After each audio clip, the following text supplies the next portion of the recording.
Hi, this is Dr. Kavita from Narayana Eye Clinic. ఈరోజు మనం weight loss గురించి తెలుసుకుందాము. అందరూ వెయిట్ లాస్ కోసం ఎక్సర్సైజ్ చేస్తారు, ఫుడ్ డయట్ ఫాలో చేస్తారు, ఇంకా మెడిసిన్ కూడా తీసుకుంటారు. అయినా కూడా వెయిట్ లాస్ కాదు.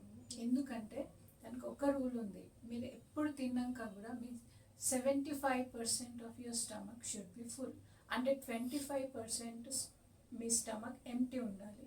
ఎందుకంటే మనం ఫుడ్ తీసుకున్నాక డైజెస్ట్ కావడానికి 3 hours పడుతుంది. ఆ 3 hours ఏం జరుగుతుంది?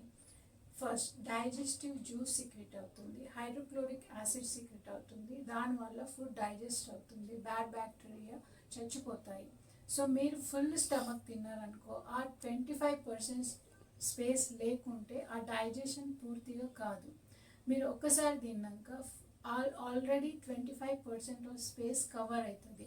నెక్స్ట్ టైం ఆ 25 కన్నా ఇంకా 50% అవుతుంది. అలానే మీకు పొట్ట పెరుగుతుంది, వెయిట్ కూడా రెడ్యూస్ కాదు. ఇంకో విషయం అంటే before sunrise and after sunrise food తినకండి. అంటే సాలిడ్ ఫుడ్ తినకండి.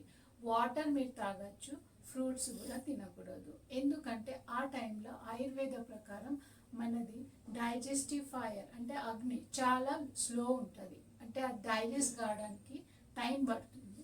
అందుకని బిఫోర్ సన్ రైజ్ అండ్